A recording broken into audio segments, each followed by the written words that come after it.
एक ऐसी प्रक्रिया जिसमें मैं अपने जैसे नए जीवों को की उत्पत्ति करना, उसे हम प्रजनन कहते हैं। मैं एक घोड़ा लूं और एक गधा प्रजाति लूं, दोनों में अगर प्रजनन की प्रक्रिया होगी तो निषेचन के बाद जो नया जीव बनेगा वो खच्चर कहलाएगा। जो उनकी रानी होती है सिर्फ वही क्या कर सकती है, प्रजनन कर सकती है, बाकी सारे श्रमिक कहलाते हैं और वो प्रजनन की प्रक्रिया नहीं कर सकते। याद रखना, मनुष्य एकमात्र ऐसा जीव है जिसमें आत्मचेतना दिखाई देती है। मैं इंदौर में रहती हूँ, तो मैं इंदौर, फिर मैं एमपी, फिर मैं पूरे भारत की शायद बात करूं, तो जैसे जैसे मैं क्षेत्रफल बढ़ाऊंगी वैसे वैसे मुझे विविधता बढ़ती हुई नजर आएगी। तो क्षेत्रफल बढ़ाने पे विविधता बढ़ती है।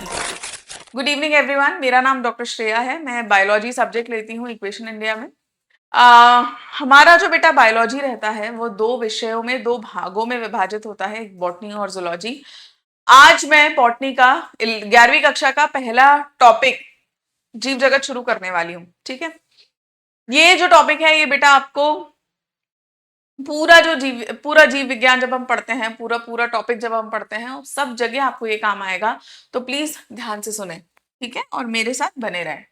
चलिए हम बात करते हैं जीव जगत की। जीव जगत, सबसे पहले हमें ये पता होना चाहिए हम जिस जगत की बात कर रहे हैं, जिस जीव जगत की बात कर रहे हैं, वो जीवन है क्या, वो जीव है क्या।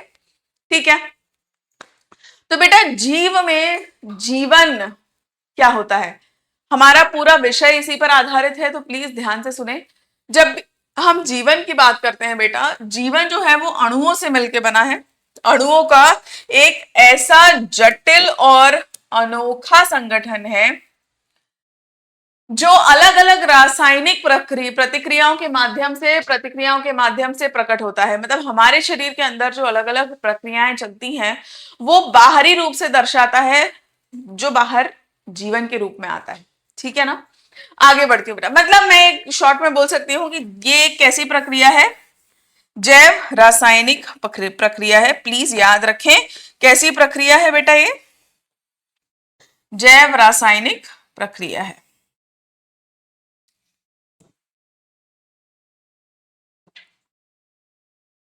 आगे बढ़ते हैं बेटा, जैव रासायनिक प्रक्रिया है।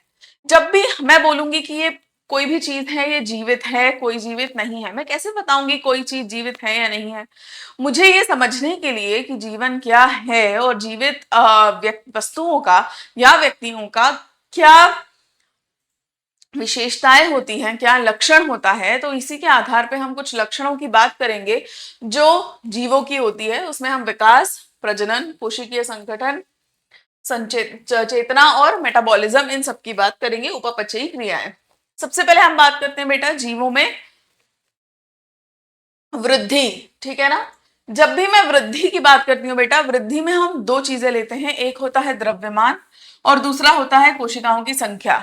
जब भी द्रव्यमान में अंतर आएगा, बढ़ोतरी होगी, संख्या में बढ़ोतरी होगी, हम बोलेंगे उस जीव की वृद्धि हुई है। अब क्या सिर्फ जीवित व्यक्तियों की या सिर्फ जीवित वस्तुओं की वृद्धि हो सकती है क्या? नहीं, ऐसा नहीं है। उदाहरण के तौर पे मैं बोलती हूँ, बताती हूँ, जैसे हमारे हमारे पास कोई रेत का टीला है या चट्टान है, उसके ऊपर हवा से उड़ के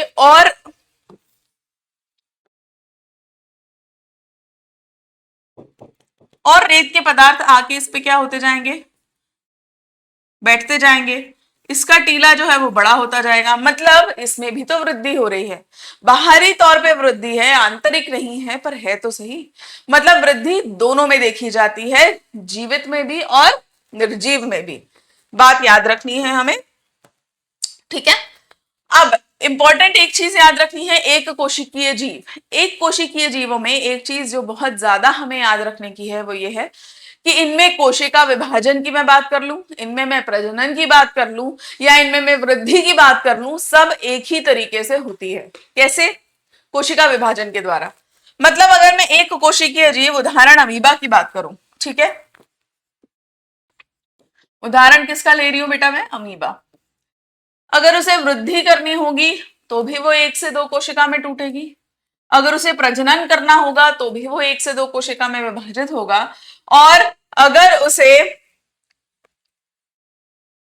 उसे वृद्धि, प्रजनन या कोशिका विभाजन तीनों में क्या हो रहा है, एक कोशिका से दो कोशिकाओं में उसका विभाजन हो जा रहा है। मतलब एक कोशिकीय जीवों में ये सारी चीजें एक ही हैं, एक दूसरे पर निर्धारित, एक दूसरे पर निर्भर है, ये आपस में जुड़े हुए कार्य हैं। ठीक है, ये तो बात हो गई बेटा वृद्धि की। ये है द्रव्यमान में वृद्धि। हम बहुत छोटे होते हैं जब हम पैदा होते हैं, बट धीरे धीरे धीरे धीरे समय के साथ द्रव्यमान में बढ़ोतरी होती है तो वृद्धि देखने को मिलती है। वैसे ही संख्या में भी हमें बढ़ोतरी देखने को मिलेगी। आगे मैं बात करती हूं बेटा प्रजनन की। प्रजनन की बात करें बेटा, एक ऐसी प्रक्रिया जिसमें माता पिता के समान नई संतानों का पैदा करना, अपने जैसे नए जीवों को की उत्पत्ति करना, उसे हम प्रजनन कहते हैं। ठीक है ना, किसके समान, माता पिता के समान संतान पैदा करने की प्रक्रिया को प्रजनन कहते हैं। यह दो प्रकार से हो सकता है बेटा, एक अलैंगिक होता है, एक लैंगिक रूप से किया जाता है। ये हम बचपन में जब हम 7वीं 8वीं 9वीं 10वीं पढ़ते हैं, 7वीं 8वीं 9वीं 10वीं कक्षाओं में हमें इसका बेसिक पढ़ाया जाता है, और इसका जो डिटेल है वो हम 12वीं कक्षा के दूसरे तीसरे चैप्टर में पढ़ते हैं। ठीक है, पादपों में भी पढ़ेंगे, पहले में मनुष्यों में भी पढ़ेंगे, दूसरे और तीसरे में, तो वो हम आगे देखेंगे। बट अभी फिलहाल ये याद रखो, दो तरीके से होता है, एक होता है अलैंगिक और दूसरा होता है लैंगिक।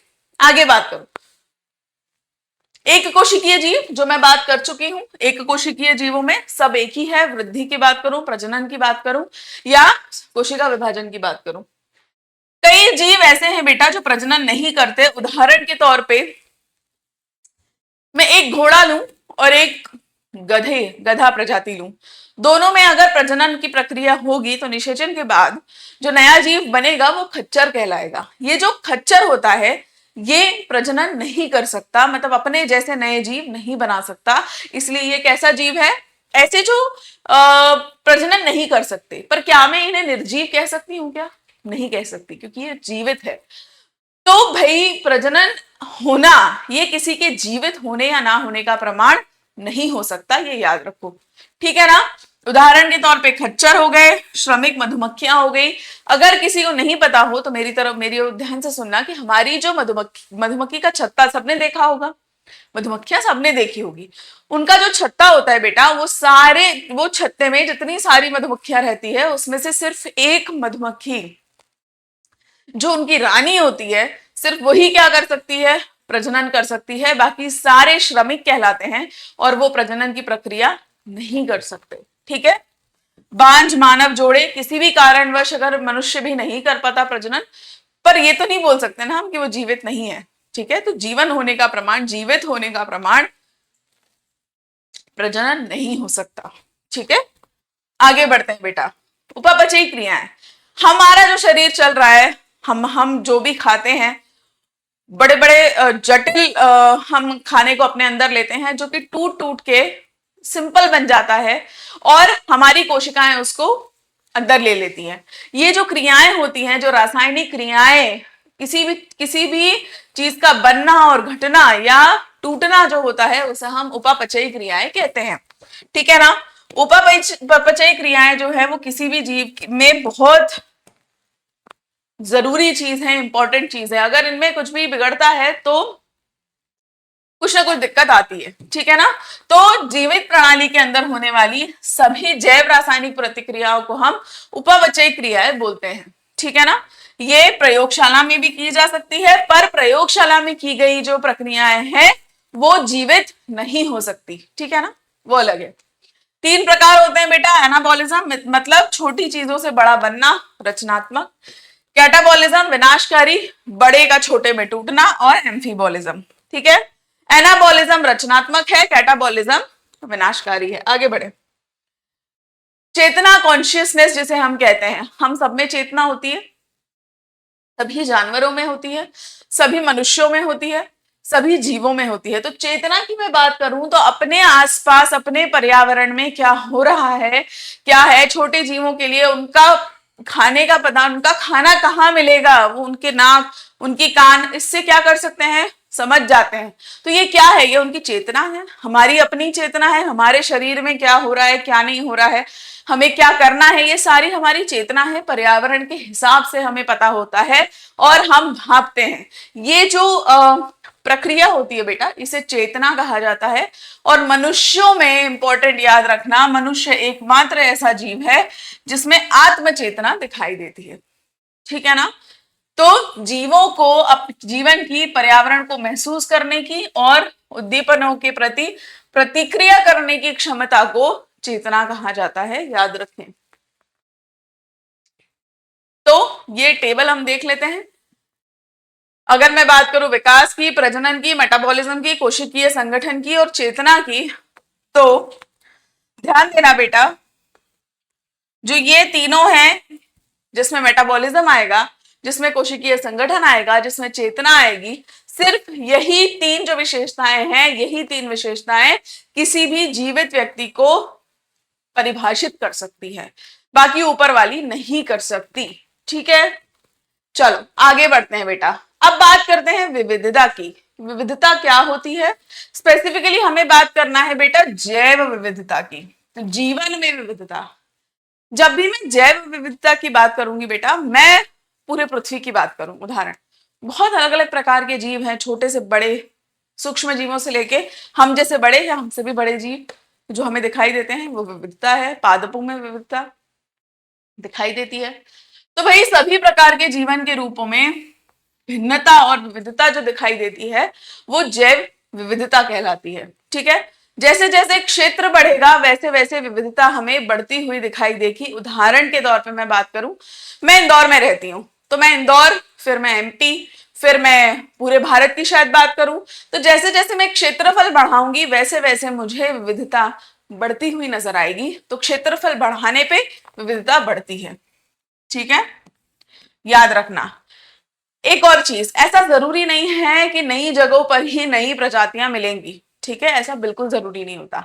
अगर हम पुरानी जगह जहां से कई प्रजातियां शायद मिल चुकी होंगी, हम वापस वहां जाके अगर ढूंढेंगे या वापस हम वहां जाएंगे रिसर्च करने, तो शायद हमें और नई प्रजातियां वहां से मिले, ठीक है, ये हमें याद रखना है। अगला डेटा जो मैं बताने वाली हूं बेटा, ये एनसीईआरटी का डेटा है,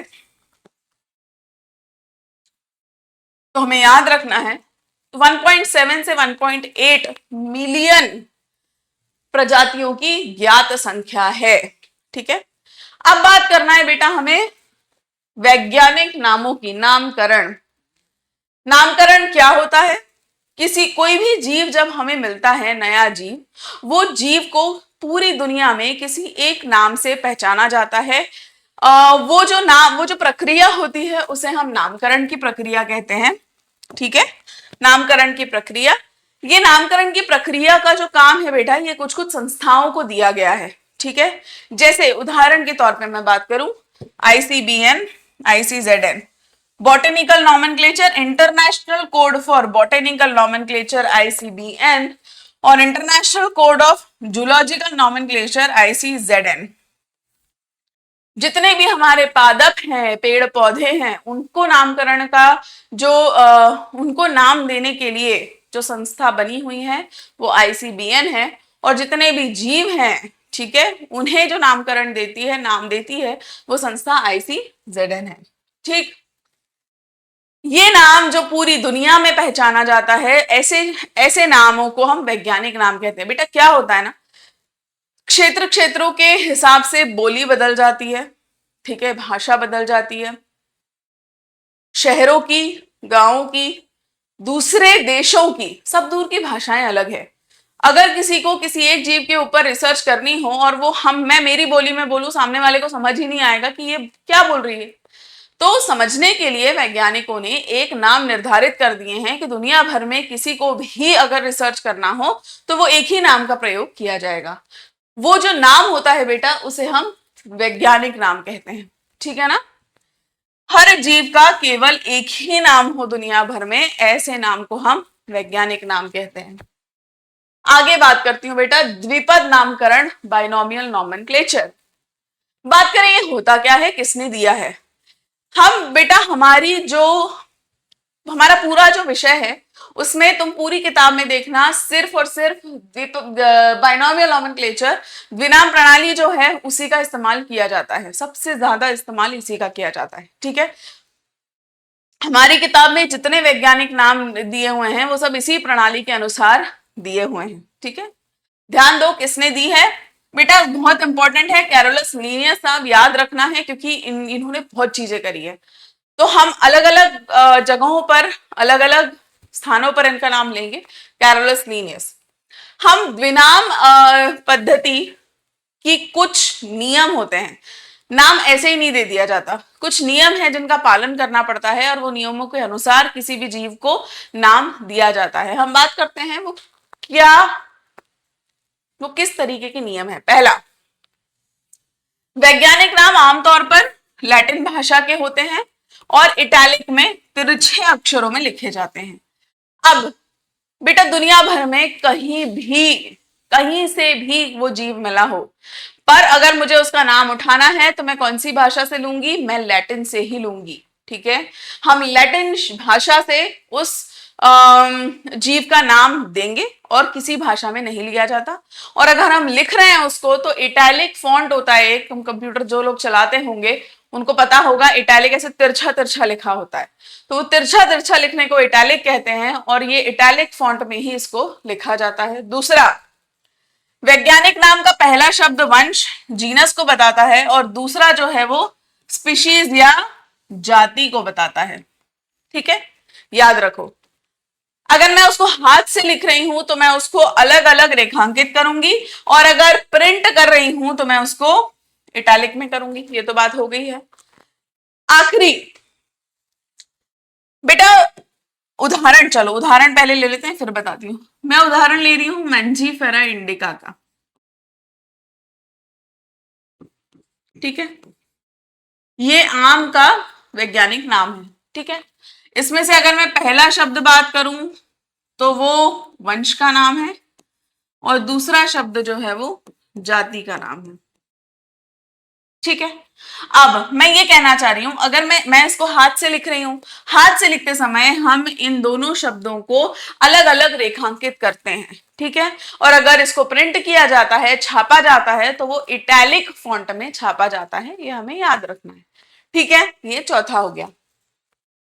एक और चीज, जो हमारा वंश है बेटा, अब देखो हिंदी भाषा में कैपिटल लेटर स्मॉल लेटर, ठीक है, या बड़ा अक्षर छोटा अक्षर ऐसा कुछ नहीं होता है ना, हम सारे एक जैसे ही लिखते हैं, पर अंग्रेजी भाषा में कैपिटल लेटर स्मॉल लेटर बड़ा अक्षर छोटा अक्षर होता है। तो जब हम इंग्लिश में उसको लिख रहे हैं तो याद रखना, जो हमारा वंश है उसका जो पहला अक्षर होगा वो कैपिटल से होगा, बड़ा अक्षर होगा, और जो जाति होती है बेटा उसका अक्षर जो होता है वो छोटे लेटर से शुरू होता है, छोटा अक्षर होता है। ठीक है, तो ये कुछ नियम है द्विनाम पद्धति के, द्विनाम प्रणाली के, जो कि किसने दी है, कैरोलस लीनियस ने दी है।